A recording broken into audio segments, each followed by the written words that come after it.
Hi everyone, Jeff Moriarty here with a Fox 10 News Now update.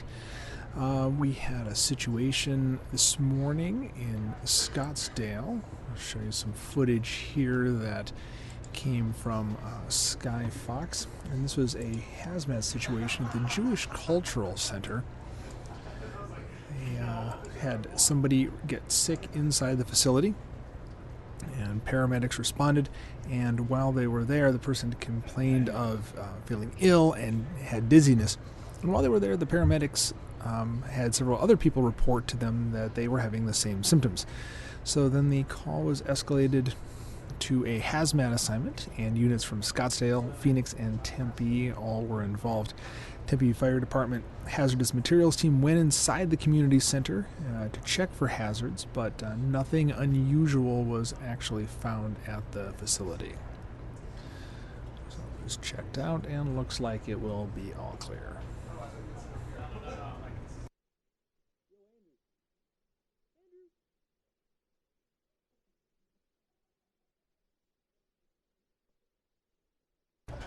Okay. And in another situation here that we have developing, we had a body that was found in Phoenix, and we got some information on that I'll bring up here. Let's see.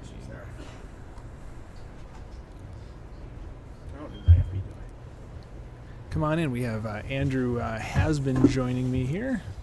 Greetings, Jeff. Greetings, Andrew. Come on in, get cozy. All right. Cozy. It's like the den at your home in here, Jeff. So romantic. Yes. Well, not that Andrew has ever been to the den at my home or had any romantic things there, but thank you for taking this situation a little strange there. You got it. Appreciate that. So you've been covering a situation today with a body that was found. Yeah, correct? That's correct. So this has actually turned into a bit of a mystery. Ooh, mysteries are always Definitely interesting. This morning around 9:30, there was in South Phoenix, this is near 16th Street in Roeser, there was a homeowner who was taking their trash out and thought they found someone sleeping in the alley behind their house. And upon closer inspection of what they thought was someone sleeping, they discovered that this person had obvious trauma and was deceased. And so they were on the phone with 911 when they initially called in saying, hey, someone's asleep in the alley. Right. And then while they're on the phone, they go up and look a little closer, and they find that this person's been killed. What race she is or anything like that. It doesn't appear she's been there for very long. Do they know anything about cause of death? Was that Who this person is right now. Okay, and what we're looking at here is some footage from Sky Fox earlier in the day. Do you know where she was found? Yes, she was found just on the edge of the property line. I'm going to go back to that. Go back a little bit, and if you take your cursor and put it right. Oh. Let's try that. Right about here in this area, Okay. kind of right where that gazebo-looking structure is. She was found in the alley right behind there. In here? Right in that area. Okay. That's where she was found. So was the homeowner taking out their they're garbage? taking out the trash. And then they spotted the body in the alley. Not very far down the street. That's 18th Place where the police car is. At the time, correct? No. At the time, she thought she was just sleeping. So she walks up, and then she discovered to get something out of that. But in terms of witnesses and anything like that, nobody seems to have seen anything, at least that has come forward to police initially. Really? No, we have a... This is a neighbor who was out there when we were around. She saw the woman after police had arrived, but before it became, a murder investigation. She was lives in the area, and she was pretty distraught about everything. Very uncomfortable because there's a lot of young girls. Not only that, I have a 15-year-old daughter myself that I would be really afraid to wake up in the middle of the morning not knowing if this child was going to track practice, or was she going to afternoon school or something, or was she just hanging out with some friends that something like this happened to her. But she was not the person who actually discovered the body, correct? She's not. She was just in the area, time, and they could never find out who they are. I mean, just think about it. If there's no medical records, if there's nothing to cross-reference anywhere, how do they find out someone? Unless someone calls and says, my daughter's missing, my friend is missing, how do they find out? It's Yeah, anyone's right. guess. I mean, unless there's some kind of a record of this person in a system that they can kind of She match. had like a prior arrest Yeah, or fingerprints. prior arrest, a this. fingerprint, Right. blood, DNA swabs. Lots of times, especially lately, someone who's arrested gets a DNA swab. And race, we would the police said they just couldn't tell at this point. Okay. All right. Well, thank you very much. Appreciate you. Thank you, Jeff. Giving us the info. You got it. All right, and now we're going to have some information on weather here. And we're hoping to have Dave Muncie join us, but it looks like Mr. Muncie might be otherwise occupied over the next couple days. The weather up there in Colorado, I believe, is what's going to be headed our way. And we are looking at a very, very high chance of rain on New Year's Eve and some extremely cold temperatures. So what that's going to mean for the block party and other outdoor New Year's Eve events, we are not entirely sure. So we will... Oh, it looks like we might be able to get Dave up in here a second to give us more information. So let me back to my smiling self here. Hi. And let's see if we can get Dave up here. Oh, here comes the man. He will have much more information on all of this than I do. Hello. Hello, Mr. Muncie. Have a seat, sir. How we doing? Doing well. How are you? I'm pretty good. Come Get on, situated here. All the way over. There Closer. we go. All right. So I was just stalling, Yeah. pretending like I knew what was going on here. That's so pretty let's- easy to figure out right there. You see what it says on that cold front. Happy New There Year. you go.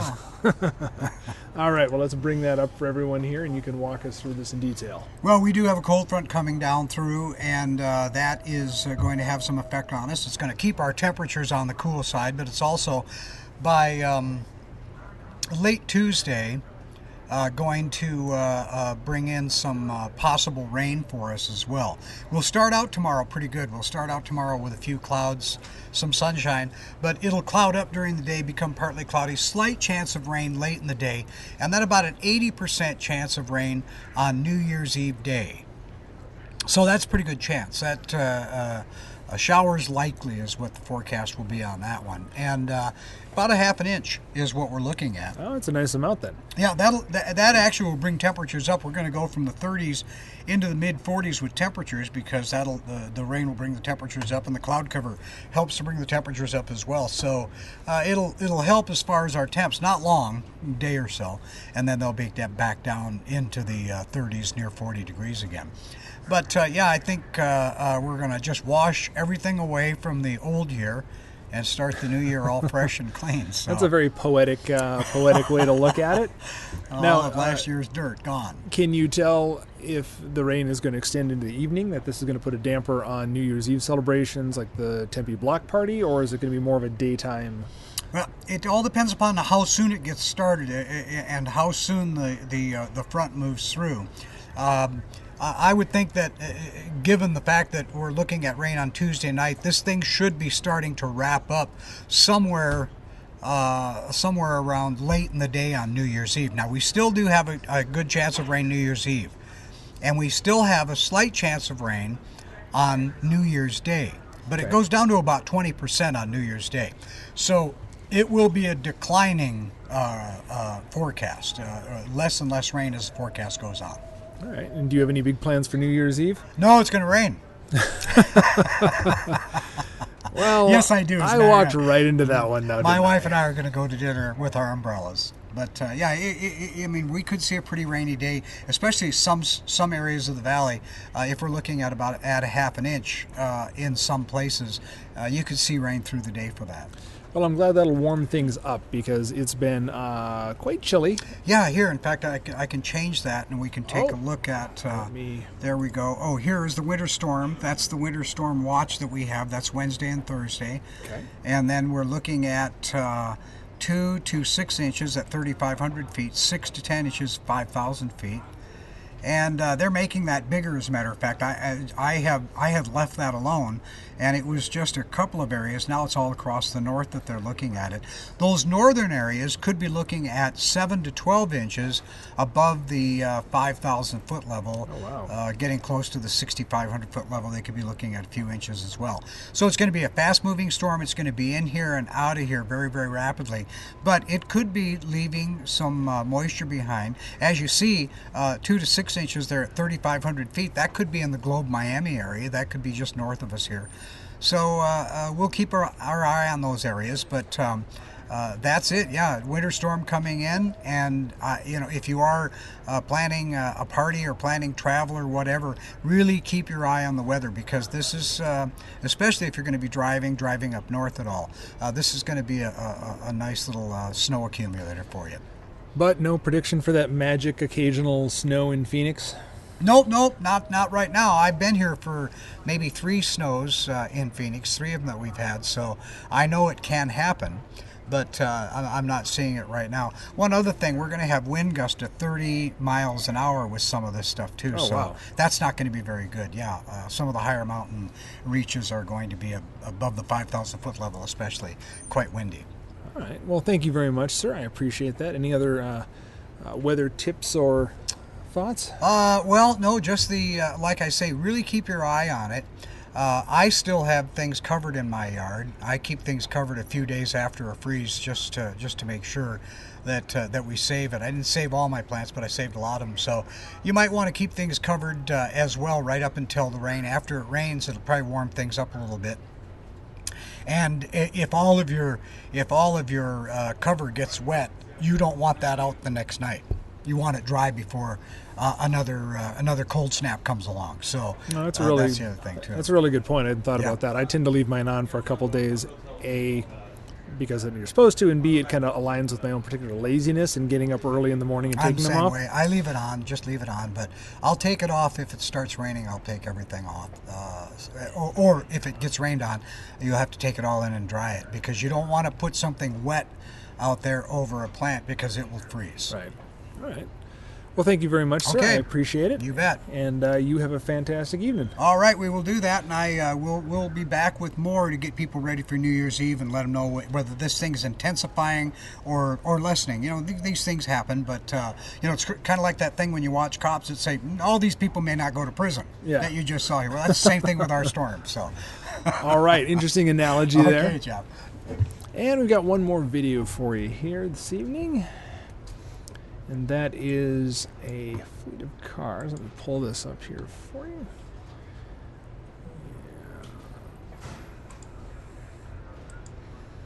Yeah. All right. Now, what we have here is a series of cars that are on a parade they're on parade to the Barrett Jackson car auction, which is starting soon here in the valley. It's a fixture in January. And you see they have a police escort. These are part of the Ron Pratt collection. And get that up for you. There you go. It looks almost like a Batmobile going in right there. There was a bus-like vehicle. Let's see if they show it again. If not, I'll rewind the video. That was pretty impressive. It's a GM 1953 GM Futureliner Motorama Dream Car, which is just an utterly fantastic name for a car. I don't care what that car looks like. A Futureliner Motorama Dream Car.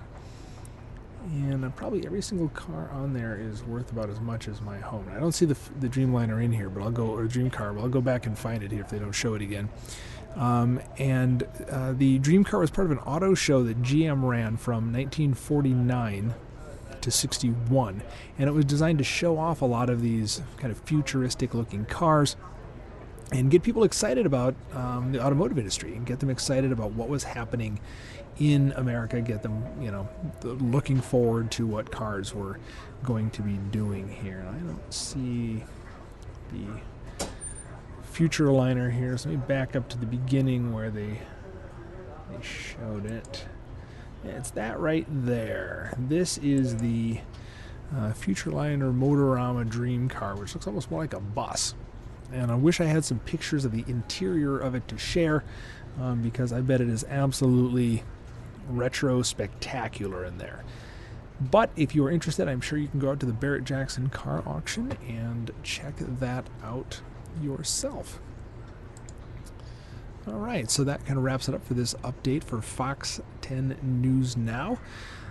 We've got more on weather and more on the Hazmat team found anything new, and more with that unidentified body found in Phoenix.